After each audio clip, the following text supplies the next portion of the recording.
नमस्ते Bharat, WH news digital में आपका स्वागत है। मैं हूं विजय खौसे। आज के खबर के प्रायोजक है एश इलेक्ट्रॉनिक्स एंड फर्नीचर, वाड़ी, नागपुर। हम रहते हैं खबरों के आगे, खबरों के पीछे। खबर छुपाते नहीं, दिखाते हैं। राजनीति हो या सामाजिक, क्राइम हो या भ्रष्टाचार की, अन्याय हो या अत्याचार की, हम देते हैं निडरता से खबर को महत्व। आप भी खबर को महत्व देकर हमारे चैनल को सब्सक्राइब करें, विज्ञापन देकर मदद करें। आइए सुनते हैं आज की पत्रकार परिषद। तो सबसे पहले तो मैं धन्यवाद कहना चाहूँगा, आप इस प्रेस कॉन्फ्रेंस के लिए आए बहुत कम समय में। मेरा नाम राहुल है, डॉक्टर राहुल सोनपिंपड़े। और हम जैसे जो यंगस्टर्स है, खास करके शेड्यूल कास्ट समाज के जो पढ़े लिखे यंगस्टर्स है, उन्होंने एक देशव्यापी संगठन और मुहिम का आगाज़ करते हुए एक नए संगठन की शुरुआत की है।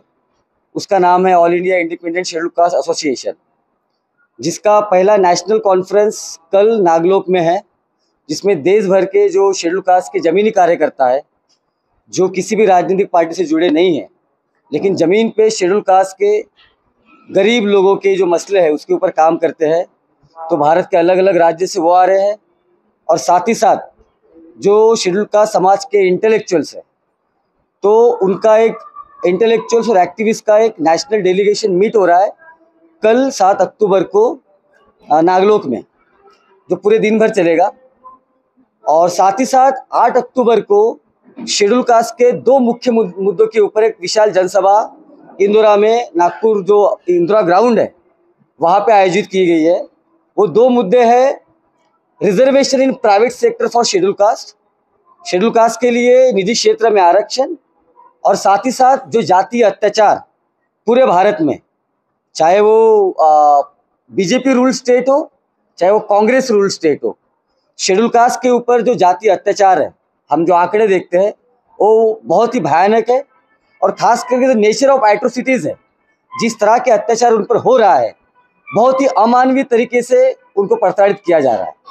तो ये 2 मुद्दे के ऊपर एक विशाल जनसभा हमने इंदिरा ग्राउंड पे आयोजित की गई, जहाँ पर महाराष्ट्र से अलग अलग जगह के लोग आ रहे हैं, साथ ही साथ भारत भर से भी अलग अलग जगह से लोग आ रहे हैं। तो ये एक तरह का इंट्रोडक्शन है। साथ ही साथ ये नए संगठन की या इस नई मुहिम की ज़रूरत क्यों पड़ी, इसका मैं आपको थोड़ा सा एक बैकग्राउंड बताना चाहूँगा कि हम इस संगठन के द्वारा सोचते क्या है। तो जैसे हम बाबा साहब जैसे कहते हैं कि हमें केवल राजनीतिक लोकतंत्र से संतुष्ट नहीं होना चाहिए, हमें अपनी राजनीतिक लोकतंत्र को सामाजिक लोकतंत्र भी बनाना होगा। राजनीतिक लोकतंत्र का तब तक टिक नहीं सकता है जब तक उसके आधार पर सामाजिक लोकतंत्र ना हो, ये बाबा साहब कहते हैं। तो बाबा साहब का सपना भारत के राजनीतिक लोकतंत्र को सामाजिक लोकतंत्र में बदलने का था। हालांकि आज़ादी के 70 साल से अधिक होने के बाद भी क्या भारत वास्तव में लोकतांत्रिक राष्ट्र उसे कहा जा सकता है, यह आज भी बहुत बड़ा सवाल है। जब हम शेड्यूल कास्ट की, जिसे हम दलित कहते हैं, शेड्यूल कास्ट समाज की हम जब स्थिति देखते हैं, सामाजिक आर्थिक, या उसकी जांच करते हैं, तो मुझे लगता है कोई भी समझदार व्यक्ति ये बात को पुरजोर तरीके से नहीं कह सकता कि इस देश में लोकतंत्र सही में है। जबकि जो शासक वर्ग है इस देश का, जो खास करके अगर आप आंकड़े देखते हैं 2001 का, यदि आप सेंसस देखते हैं तो आपको पता चलेगा, या आप जो कृषि विभाग की रिपोर्ट देखते हैं तो आपको पता चलेगा कि भारत में मेजॉरिटी ऑफ शेड्यूल कास्ट, उसमें का 80 से 90 तक जो प्रतिशत है शेड्यूल कास्ट का, वो भूमिहीन मजदूर है। और जो आपके शहरों में शेड्यूल कास्ट रहता है उसका मेजॉरिटी स्लम में रहता है, जो शहर के लिए एक तरीके से सस्ता लेबर है, जिसे हम इंग्लिश में चीप लेबर कहते हैं। तो जब हम वेल्थ इनइक्वलिटी का रिपोर्ट जब देखते हैं, तो वेल्थ इनइक्वलिटी की रिपोर्ट ये कहती है कि इस देश में अकेले केवल ब्राह्मण कम्युनिटी के पास मोर देन 40% ऑफ वेल्थ इस देश का है। 40% से ज़्यादा वेल्थ अकेले ब्राह्मण कम्युनिटी का इस देश में है, और बाकी अपर कास्ट मिला के 70 से लेके 60 से 70% जो वेल्थ है इस देश का, नेशनल वेल्थ है, वो शेड्यूल का, वो इस देश के अपर कास्ट के पास है। और जो ST SC OBC तीनों को मिला के उनका जो वेल्थ है या उनका जो पजेस करते हैं, वो आपके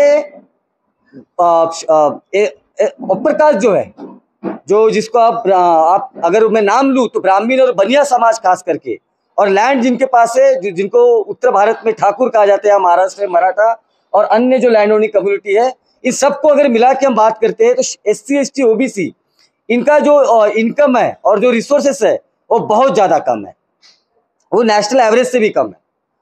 तो यदि आप, जैसे मैंने कहा, आप कृषि जनगणना का 2015-16 का अगर रिपोर्ट देखते हैं तो अधिकांश दलित जो है भूमिहीन है, और जो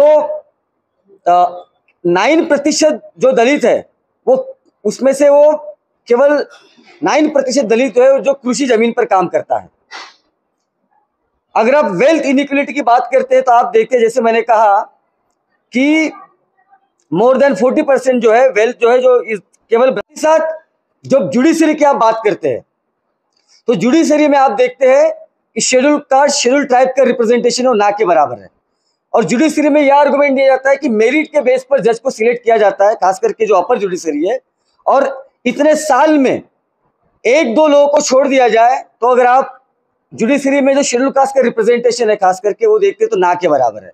तो इस देश के जो भी मुख्य संस्थान है, चाहे वो फाइनेंशियल इंस्टीट्यूशंस हो, चाहे वो इवन आपके मीडिया में भी शेड्यूल कास्ट का रिप्रेजेंटेशन जो मेन स्ट्रीम मीडिया है उसमें भी ना के बराबर है।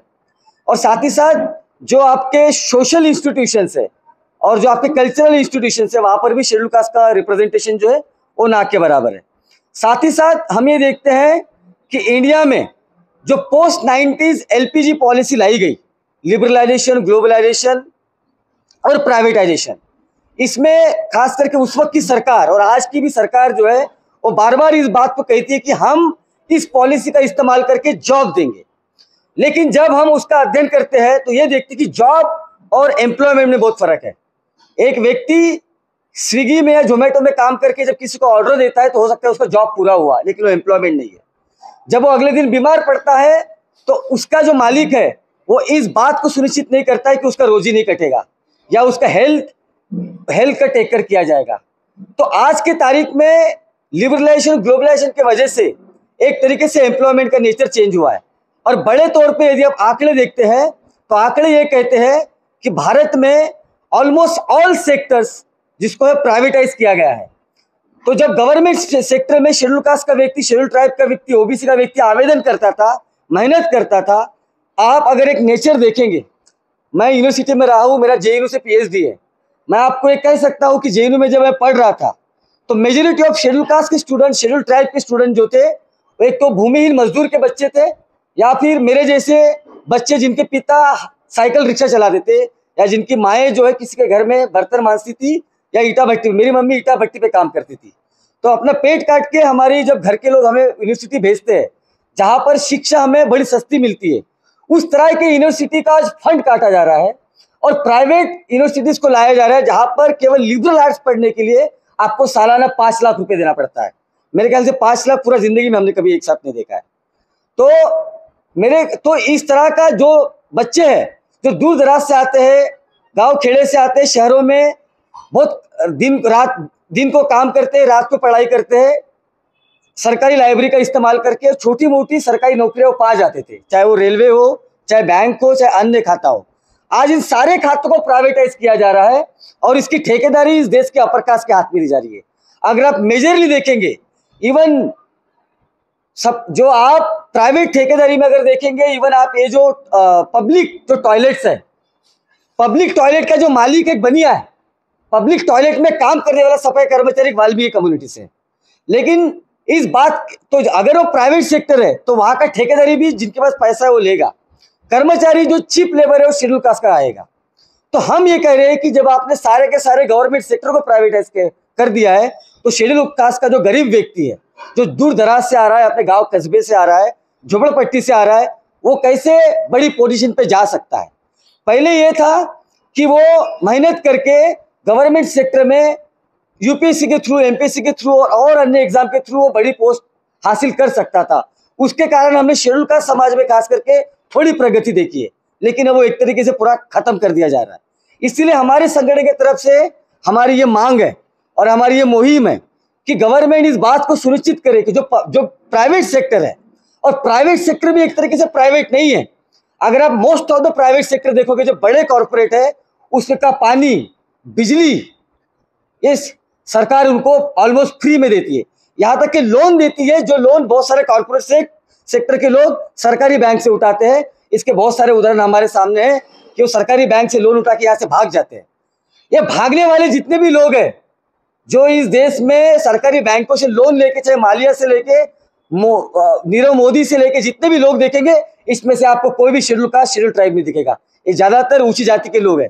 लेकिन जब इस जाति की बात की जाती है तो केवल और केवल इस देश का अपर कास्ट जब जाति की बात करता है तो बोलता है आरक्षण की बात करता है। वो जाति की बात तब नहीं करता है जब कि इस देश के शैक्षणिक संस्थानों में सारा का सारा राज इस देश के हिंदू अपर कास्ट का है। इस देश के आपकी न्यायपालिका में सबसे ज्यादा हिंदू अपर कास्ट है। इस देश के फाइनेंशियल इंस्टीट्यूशंस में सबसे ज्यादा हिंदू अपर कास्ट है। और यहाँ तक कि करप्शन में पाए जाने वाले ज्यादातर लोग तो यहाँ का बैंक का पैसा लेके कहीं विदेशी धरती में जाके छुप के बैठे हैं, वो भी सबके सब अपर कास्ट है, तब वो जाति की बात नहीं करते। और इसीलिए हम कह रहे हैं कि रिजर्वेशन ये कोई भीख नहीं है। रिजर्वेशन तो एक निगोशिएशन है कि इस देश का सबसे बड़ा तबका ST SC OBC जो मेजोरिटी है, जिसका इस जमीनी जो रिसोर्सेस है उसके ऊपर पहला अधिकार है, उसके जब उसके अधिकार नहीं मिले तो उसका आपने एक छोटा सा निगोशिएशन दिया जिसका नाम आरक्षण है। अगर वो अपना पूरा हक अपनी संख्या के हिसाब से मांगेगा तो इस देश में सबसे ज्यादा रिसोर्सेज वो मांग सकता है। इस देश की राजनीतिक आर्थिक सत्ता पे सबसे पहले अधिकार उसका होना चाहिए, जबकि ऐसा इस देश के अंदर नहीं है। इसलिए रिजर्वेशन एक छोटा सा निगोशिएशन है कि आप रिजर्वेशन लेके इस देश में जो मूलभूत क्रांति होनी चाहिए उसको मत कीजिए। जो कि इस देश के बड़े बड़े लीडरों ने माना, विचारवंतों ने माना कि ठीक है, अगर शांति का रास्ता है रिजर्वेशन, जिससे हम इस देश के गरीब, दलित, आदिवासी, दबे कुचले समाज को एक छोटा सा रिप्रेजेंटेशन देके उनका मोबिलिटी कर सकते हैं, तो इस देश, यहाँ तक कि बाबा साहब ने भी इस बात को बड़े मजबूरी से पुनः पैक्ट के बाद में माना।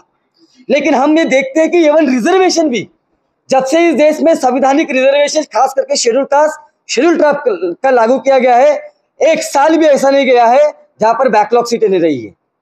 आज के तारीख में शेड्यूल कास्ट शेड्यूल ट्राइब का ये गवर्नमेंट का आंकड़ा कहता है कि पूरे भारत भर शेड्यूल कास्ट का गवर्नमेंट में एम्प्लॉयमेंट केवल 4% है, केवल 4%। इस देश का अपर कास्ट कहता है कि शेड्यूल कास्ट शेड्यूल ट्राइब सरकार का जमाई है, जबकि पूरे गवर्नमेंट सेक्टर में भारत के शेड्यूल कास्ट शेड्यूल ट्राइब का केवल 4% लोग गवर्नमेंट जॉब में, गवर्नमेंट एम्प्लॉयमेंट में। तो सरकारी दामाद कौन है इस देश का, यह आंकड़ा बताता है, लेकिन पॉपुलर नैरेटिव में वो हमें नजर में नहीं आता है। तो अपनी बात को खत्म करते हुए आखिरी बात ये मैं कहना चाहूंगा कि हमारे संगठन की तरफ से जो अखिल भारतीय स्वतंत्र अनुसूचित जाति संघ है, all India independent schedule caste association की तरफ से we are demanding, and this is our first demand, that we want reservation in private sector. And when we say that we want reservation in private sector, we want reservation both in the education institution and also in employment. जब हम reservation private sector में बात कर रहे हैं तो हम अपने संगठन की तरफ से डिमांड कर रहे हैं कि एम्प्लॉयमेंट और एजुकेशन दोनों में शेड्यूल कास्ट को रिप्रेजेंटेशन देना ये सरकार का काम है, उसको सरकार ने सुनिश्चित करना चाहिए। बहुत बहुत धन्यवाद, थैंक यू। धन्यवाद यहाँ उपस्थित रहने के लिए। ये जो संगठन हम लोगों ने सोचा है या जो बनाया है, इस संगठन का डिमांड पिछले कई सालों से बहुत सारे जो शेड्यूल कास्ट स्टूडेंट हैं, इंटेलेक्चुअल्स हैं, उनके मन में ये बहुत दिनों से चल रहा था कि कोई शेड्यूल कास्ट के लिए एक्सक्लूसिव ऐसा कोई संगठन है नहीं जो इनके इश्यूज पे, शेड्यूल कास्ट के इश्यूज पे काम कर पाए। और बहुत चर्चा और गहन अध्ययन के बाद हम इस नतीजे पे आए कि इस ऑर्गेनाइजेशन को हमें फॉर्म करने की बहुत आवश्यकता है। और इसके प्रोसेस में कई सारे हमारे जो साथी है जो IIT बॉम्बे में PhD कर रहे हैं या टाटा इंस्टीट्यूट में PhD कर रहे हैं, तो ऐसे बहुत सारे स्कॉलर्स हमारे साथ इस ऑर्गेनाइजेशन में जुड़े हुए हैं। और जो डिमांड जो है, ये डिमांड हमने सिर्फ सतही तौर पर बैठकर हमने निश्चित नहीं किया है कि ये हमारी डिमांड होगी, क्योंकि ये डिमांड के लिए ग्राउंड पे हमारे जो एक्टिविस्ट है, ग्राउंड पे हमारे जो कार्यकर्ता है और समाज की जो परिस्थिति है, जो बहुत सारे रिसर्च स्टडीज हुए हैं उसके आधार पर और ग्राउंड पे बहुत सारे कंसल्टेशन के बाद ये डिमांड पर हम आखिर में आए हैं कि ये डिमांड हमारे प्राथमिक डिमांड होनी चाहिए। और इस डिमांड को लेकर हम हमारे ऑर्गेनाइजेशन का जो फर्स्ट कॉन्फ्रेंस है उसमें ये रेजोल्यूशन हम पास करेंगे। और 8 तारीख को जो हमारा पब्लिक मीटिंग है, तो 7 तारीख को हमारा कॉन्फ्रेंस है और 8 तारीख को हमारा पब्लिक मीटिंग है। तो पब्लिक मीटिंग में हम इसको पब्लिकली हम लोग इसको ये डिमांड को लेकर हम पब्लिक में जाएंगे। सर आपने कॉन्फ्रेंस बोला, तो 7 अक्टूबर का जो कल का कॉन्फ्रेंस है हमारा, तो उसका कल एक तरीके से इनॉग्रेशन भी है हमारे संगठन का। तो उसमें जवी पवार जो दलित पैंथर के संस्थापक और राधिका वेमुला जो रोहित वेमुला हैदराबाद सेंट्रल इंस्टीट्यूट के जो शेड्यूल कास्ट के स्कॉलर थे, अम्बेडकर स्कॉलर, जिनकी एक तरीके से हम कहते हैं कि संस्थानिक हत्या के बाद में उनकी माता जो है राधिका वेमुला अभी भी उनके न्याय के लिए संघर्ष कर रही है, लेकिन अभी तक उनको न्याय नहीं मिला है। लेकिन क्योंकि उन्हें न्याय नहीं मिला तो अभी तक उनका संघर्ष जारी है और वो अभी समाज के अंदर, हम खास करके दबे कुचले समाज के जो लोग हैं उनके लिए अभी भी उनका काम जारी है। तो राधिका वेमुला और जवी पवार सर हमारे कल का जो पहला कॉन्फ्रेंस है, जो नेशनल कॉन्फ्रेंस है, उसमें रहेंगे और हमारे संगठन का यानी एक तरीके से उद्घाटन वो करेंगे। और साथ ही साथ कॉन्फ्रेंस में जो स्पीकर्स है, तो स्पीकर्स में JNU से, जिंदल यूनिवर्सिटी से, जादवपुर यूनिवर्सिटी से और अलग अलग राज्यों से जो है पटना, बिहार और राजस्थान, भंवर मेघवंशी जो जमीनी कार्यकर्ता, इस तरह के स्पीकर्स हैं कल के कॉन्फ्रेंस में। और पूरे भारत में अलग अलग राज्यों से डेलीगेट्स आए हुए हैं। और डेलीगेट जैसे मैंने इसके पहले कहा, 2 तरह के डेलीगेट्स हैं। एक जो इंटेलेक्चुअल से जो लिखते हैं शेड्यूल कास्ट समाज के बारे में, जो अध्ययन करते हैं, और दूसरे जो जमीनी तौर पे शेड्यूल कास्ट के ह्यूमन राइट्स के लिए लड़ते हैं। तो इस तरह के डेलीगेट्स कल के कॉन्फ्रेंस में है। और कोई सवाल आपका होगा तो हम सर, नागलोका नागपुर जो भिलगांव के पास में।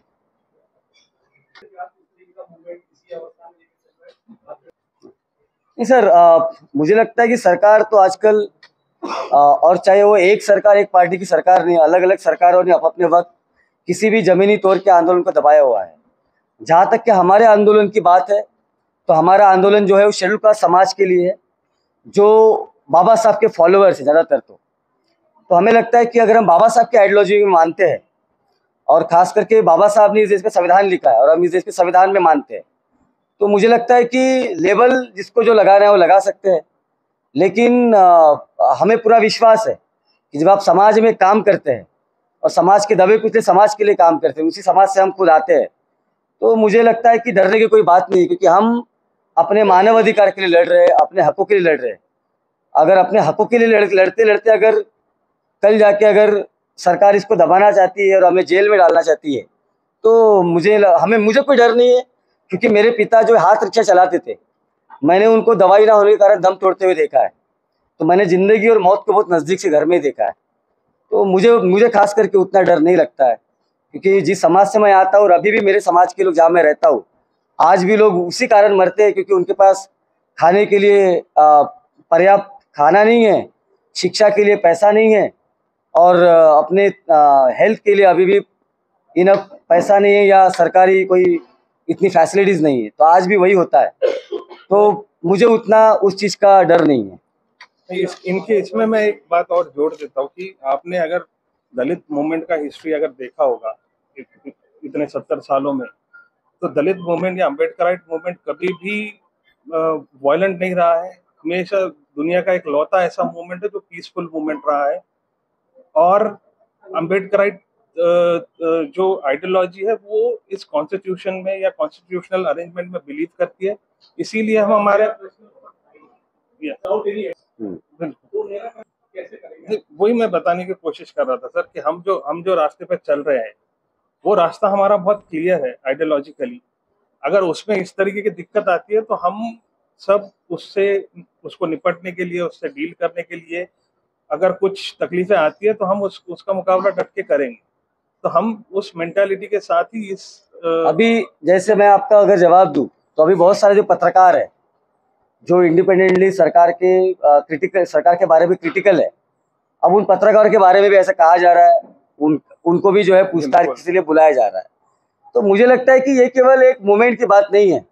तो मुझे लगता है कि जो भी, चाहे पत्रकार हो, चाहे वो एक सामान्य व्यक्ति भी क्यों ना हो, चाहे वो घर में बैठा व्यक्ति क्यों ना हो, चाहे कोई भी क्यों ना हो।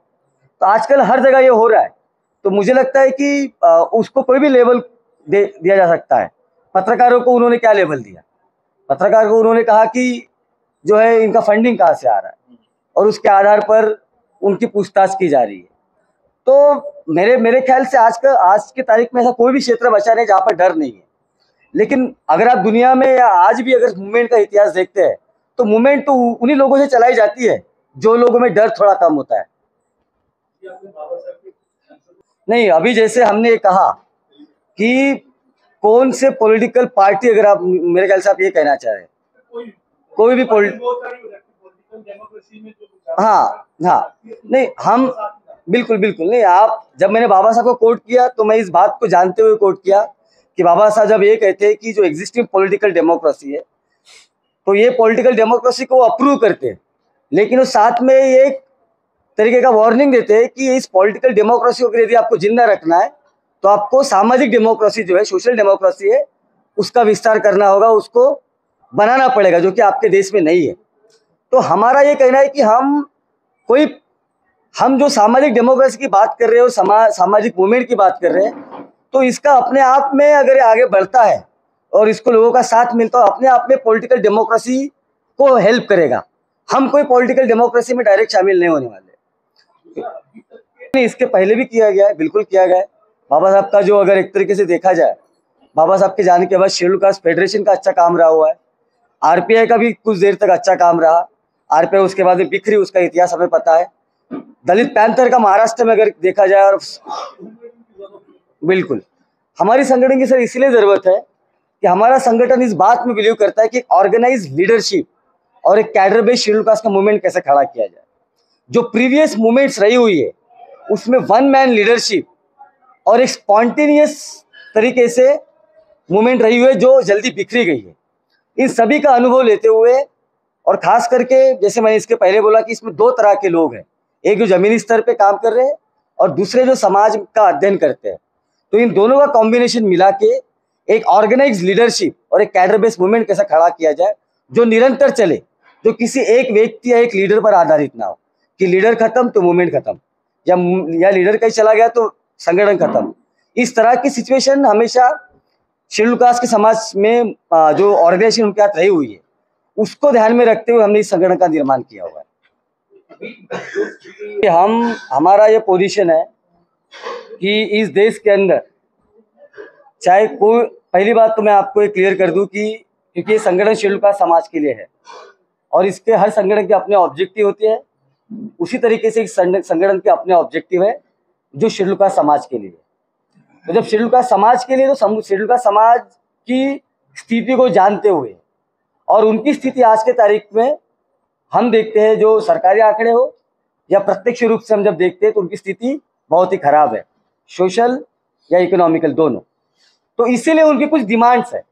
शेड्यूल कास्ट समाज के साथ ये होता है, इवन अपोजिशन पार्टी चाहे वो कांग्रेस हो, बीजेपी हो या और कोई अन्य पार्टी हो, आप यदि बीजेपी की बात करते हैं तो मैं जो सत्ता में केंद्र के, तो उनसे बिल्कुल हमें कहना चाहते हैं कि उनके बहुत सारे राज्यों में और केंद्र में भी अगर उनके खुद के सरकारी आंकड़े उठाए जाए तो मैं ये नहीं मानता हूँ कि हमारे लिए अच्छे दिन है।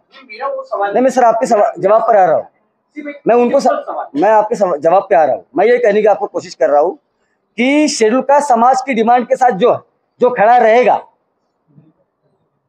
शेड्यूल कास्ट समाज उसके साथ खड़ा रहेगा। जहां तक कि हमारे संगठन की बात है तो हम कहते हैं कि संविधान बचना चाहिए। संविधान की अगर कहीं अवहेलना या उसका वायलेशन हो रहा है तो it should be stop completely and we will support whichever group. लेकिन इंडिया गठबंधन की जहां तक की बात है वो पॉलिटिकल ग्रुप है, हम कोई इलेक्ट्रल ग्रुप नहीं है। हमारा समर्थन, मुझे मालूम है आपका जो सोशल काम मेरा वो कहना नहीं, लेकिन तो भी आप इंडिया के एक नागरिक हो, आपको भी मतदान का हक है, बराबर है। मैंने ये कोशिश कर रहा हूँ सर कि ये समाज का संगठन है और ये, मैं आपको मेरी बात पूरी होने दीजिए, आप सुनिए। मैं आपको ये कहने की कोशिश कर रहा हूँ कि ये समाज का संगठन है, समाज की डिमांड, समाज, और ये संगठन कोई पॉलिटिकल पार्टी नहीं है। तो हमारा किसी भी संगठन को, कोई भी पॉलिटिकल पार्टी को में रहोगे तो समाज। दोस्तों, खबर देखने के लिए आपका शुक्रिया। आज के लिए बस इतना ही।